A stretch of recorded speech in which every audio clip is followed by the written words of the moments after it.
Good morning, all of you. Today we will start with the network security concepts. This is our session 12, and in network security concepts we'll discuss about various threats which are actually affecting our system and what are the various preventions of it. Okay, so today our topic will be threats and prevention from viruses, worms, Trojan horse, spams, then use of cookies, protection using firewall and HTTPS. And these are topics we are going to cover today. Okay, so the very first thing is the viruses.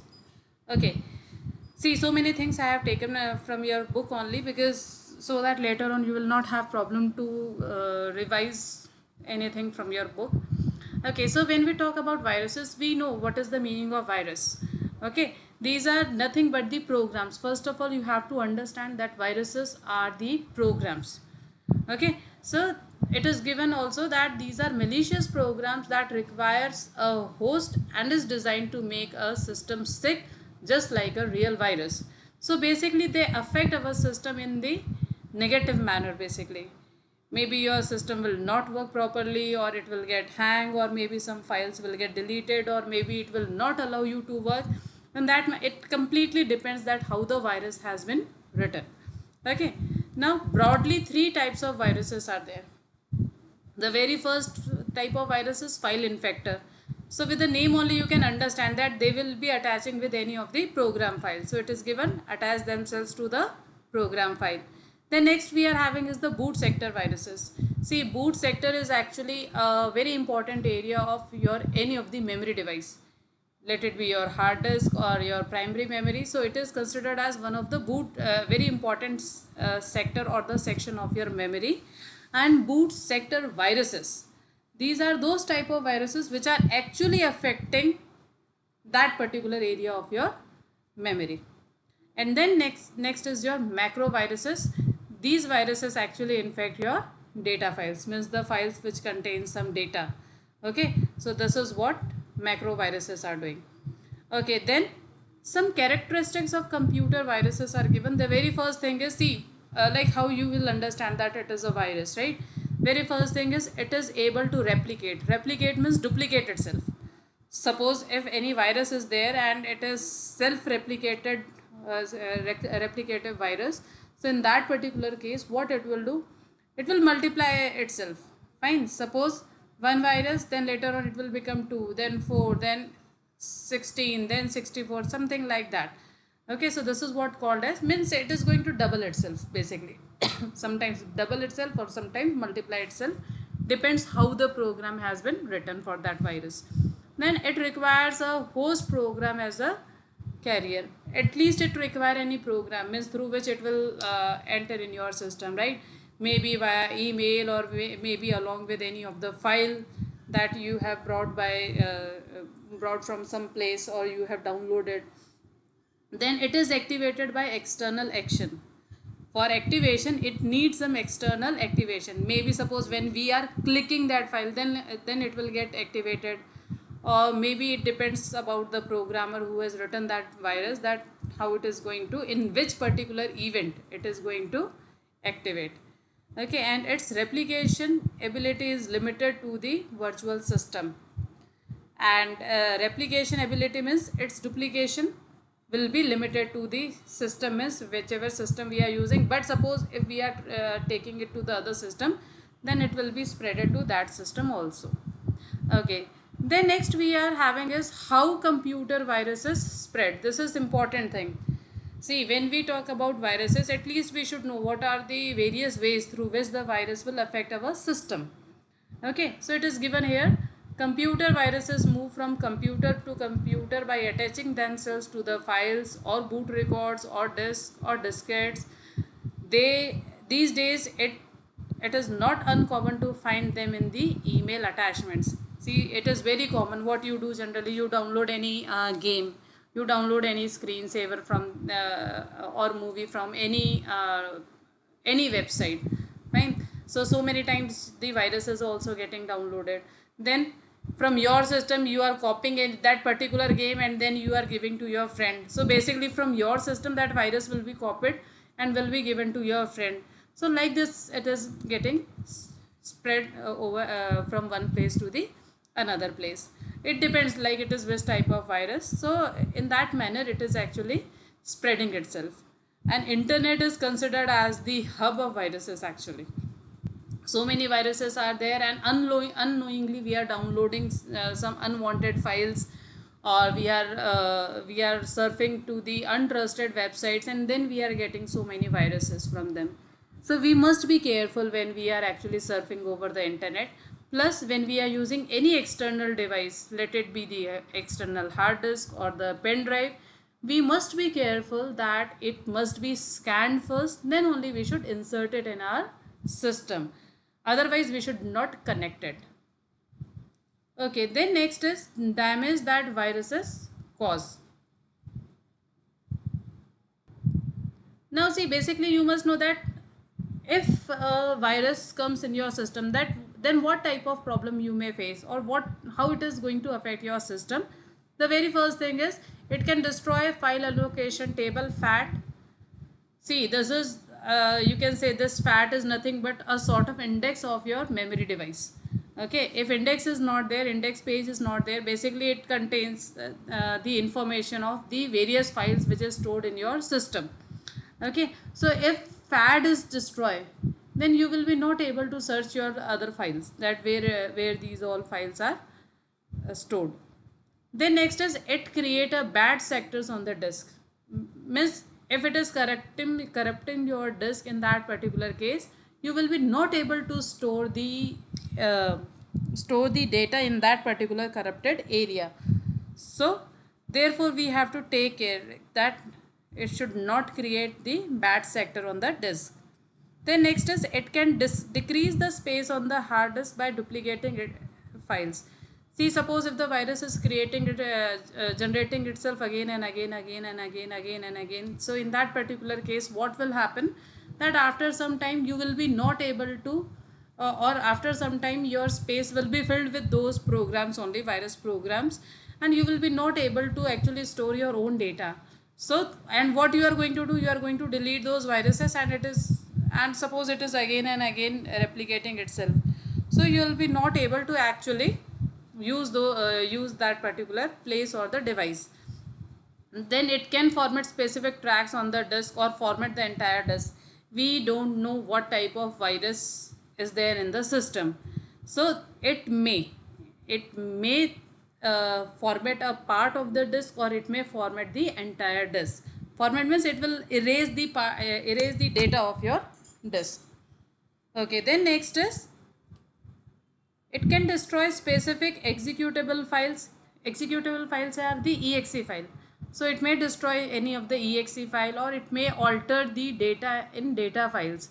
It means it may make changes in the files. Or then next is it can cause the system to hang, so that it does not respond to any keyboard or mouse movement. So the chances are there that it may uh, hang the system, or it may not allow you to use the keyboard or the mouse. Fine, now next is Trojan horses. See, these are also the type of viruses only, but definition wise these are nothing but the programs. Okay, generally they are attached, or they are actually hidden in nature. Okay, and what they do is they are hidden with some specific program which seems to be harmless to us, and when we run that particular program, then it will start affecting our system. So for definition it is given: a Trojan horse is a code hidden in a program such as a game or a spreadsheet that looks safe to run but has hidden side effects. So basically what you have to understand, that you will feel like that it is harmless. Okay, but once you will run that particular program, in that particular case it will start working at the background side. Okay, now how Trojan horses spread. See, again, email is the source of each and every type of viruses basically.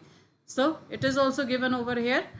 These are generally spread through email and exchange of disk and information between computers. So basically whenever we are exchanging the disk, or we are opening any untrusted or unknown mail, in that particular case we may get the Trojan horses. Then next is damage caused by Trojan horses. Again, it is same as that of your viruses. Okay, whatever the damages we have read for the viruses, uh, same effect maybe it can be created by the Trojan horses also. Then next we are having is the worms. See, when we talk about worms, these are the self-replicated programs. Okay, self-replicated program is they are actually making its copy again and again continuously for the say for filling your hard disk actually. Okay, and once the hard disk is full, you will be not able to do your work further. Okay, so it is given also over here. A worm is a program designed to replicate means to duplicate itself. Some characteristics are given. First is it is able to replicate, it is self-contained and does not require a host. This is most important thing. So you will not need to actually click anything again and again for that worm to get duplicate. Okay, once it is activated, then it will do it by itself, means it will replicate it by itself only. No need to wait for any event for this particular case. So this is actually very harmful for us. Okay, it is activating by creating processes, and if it is a network worm, it can replicate across the communication links. Again, you have to be very careful. If it is a network worm, then in that case every computer will be filled by that particular programs. Then how they are spread? Worms are autonomous agents capable of propagating themselves without the use of another program or intervention or action by the users, and they are found primarily on computers that are capable of multitasking and are connected by the network. So basically via networks or via multitasking systems they are spreaded to the other systems. And next is damage that worms can cause. As I said that it will, what it will do, it will duplicate itself again and again. Okay, then one more thing is given over here. Most worms disrupt services and create system management problems. So it will not allow you to perform the various services given by the system, or it will create a management problems. So suppose whatever your files are stored in that, it will create the problem. And most important thing, some worms scan for the password and other loopholes and then send information back to the attacker. This is the worst case actually. What they are doing, they are scanning the your passwords and then they are sending back to the attacker. Okay, so we must take care of worms in our system. Then next is the spam. Now what are spam? Spam refers to the electronic junk mail or junk news postings. Even you have seen in your if you are using any, if you are having any mail account, then in that so many options are given. In that one, spam folder is also there. Okay, basically what I do, all the unwanted mails or unknown mails it is actually storing, or all the advertisement related mails it is storing in the spam folder. Okay, so for us what we are saying that it is nothing but the junk mail. So therefore it is written here, refers to the electronic junk mail or junk news group postings. Okay, so actually 90% of the messages in, or 99% messages in these spams are actually of no use. Okay, these are generally based on the advertisements or generally based on the news group postings. Still, if you are interested, you can view that, but you must be careful whenever you are opening any spam messages. Now there are so many actually filters in the in our accounts. Okay, so basically what suppose you have created your mail in Gmail. Okay, so Gmail will also take care of the spam mails, and spam mails it will automatically filter to the or shift to the spam folder. Okay, then avoiding spam. One way to help to avoid spam or junk mail is to create a filter that finds and does something to email that you suspect is spam. Okay, this is the first thing. What you can do, you can apply filters. Now these days, see your in whichever website your account is there, they are having this particular option of filtering these spam mails. So you can directly shift into the spam folder. And then another tip is not to register yourself with True ID or sign up for things on the internet. Okay. Now, suppose if it is your habit to again and again surf to so many other different websites, so at least you should not give your personal information or your real information to all those websites. Mainly your mail. See, if you are going to pass your mail ID to one website, then definitely you'll start getting subscription or mails from that particular website. So you must be careful. Fine. Okay, then next is virus protection. Now, how you are going to protect your viruses? Okay, so the very first thing, see, these are actually very basic things, and we must know all these things. How we can save our system from the viruses. The very first thing is never use a foreign disk or CD without scanning it for viruses. So, whenever you are using any external CD or any external disk, you must be careful that it must be scanned first, then only you should insert it, otherwise you should not insert it. Then always scan files downloaded from the internet or other sources. See, you must be careful when you are in the public network. Okay, so before downloading any website before downloading any file, you must first scan it, then only you should download it. Then next is never boot your PC from a floppy unless you are certain that it is virus free. So see, booting process means to start our system from the beginning. So if we are using any boot CD, boot floppy disk, then we must be sure that it is virus free, then only we should use, otherwise we should not use it. Write protect your disk.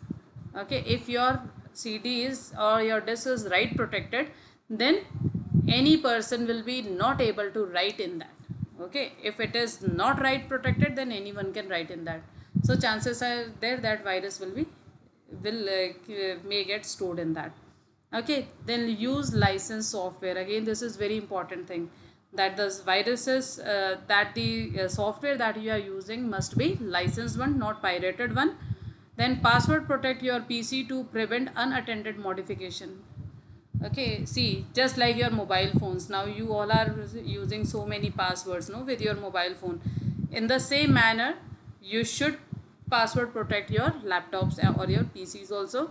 Then make regular backups. You should take backups again and again continuously. Then next is install and use antivirus software. This is very important thing. Now these days there are so many antivirus softwares which are giving you so many facilities, like you can remove viruses, Trojan horses, worms, so many things from your system, and plus it is scanning your complete system again and again after a given or scheduled time. So you must install a proper antivirus software. And then last is keep your antivirus software up to date. It is not like that only you have installed it and then you are using for from past 5 years or past 10 years. No, it must be up to date, means whatever new updates are there, that you must install in your system related to that particular antivirus. Okay, then next is cookies. Okay, now the next thing is what are cookies? See, whenever we talk about cookies, cookies are nothing but you can say a sort of messages or a sort of information of the users, which is generally stored either in your system or at the server side. It depends that it is which type of cookie, but it is stored in your system or to the server side. Basically, it keeps your information. Maybe your information related to your surfing habit, maybe your personal information, maybe your login based information. So these are generally stored, but these are the permissions that maximum time we are giving from our side. Okay, so but it is also a very good habit to remove your cookies after some time. Okay, no doubt cookies are very good. Okay, it is given also over here. Cookies are the messages that web server pass to your web browser when you visit internet sites. So whenever you visit any internet site, that time from web server some informations are placed to your system. Your browser stores each message in a small file, and actually in that folder is called as your cookies. Okay, now what are the benefits of cookies? So very first thing is cookies are used to make users web experience faster, convenient and personalized. Suppose my login information is stored for the first time in the cookies, and I have enabled or I have given permission to store my those information in the cookie, to retrieve the information from the cookie for the next time. Now what will happen next time if I am opening the same web page, in that particular case my credential will be retrieved from that particular file which is there in the cookies. So basically what will happen, that for the next time my web page will get open faster. Okay, so therefore it is given here that it gives us faster experience, convenient and personalized information. Okay, so therefore see, actually there are so many plus and so many minus of using cookies. It depends what is your system, how many like whether you are having antivirus in that system or no, plus which type of actually websites you are surfing. On the basis of that you can decide that whether you wanted to have cookies or not in your system. And it is always suggested that after some time you must delete the information from your cookies. Okay, then next is protection using firewall. Now see, you must know what is firewall. Whenever we talk about a firewall, it may be a hardware, it may be a software, which is generally placed between your system and the outside world. Okay, and what it do basically, whatever information is transferring from your system to the outside world, or whatever system is actually coming from outside world to your system, will first be first handled by the firewall. First firewall will check if it is the authorized information, then only it will allow that information to enter in the system, to your system, or to let that information move out from your system. Okay, so therefore it is used for the both side. And last one we are having is the HTTPS. Now see, initially when you were using the websites, that time you were using in the URL, you were using HTTP as a protocol, hypertext transfer protocol. But now these days we are using HTTPS. Here S stands for secure. It is given here, hypertext transfer protocol secure. Now what is the meaning of secure? It means your information is secured in the communication medium. Okay, this we can understand with the help of this diagram. You can see over here, previously we were using HTTP in the browsers. It was not secure. So whatever information we were sending via the channel was as it is or in the text format. Even our user ID, our password, or all the information was completely in the text format. So it was actually a very open platform for the hackers to hack those information.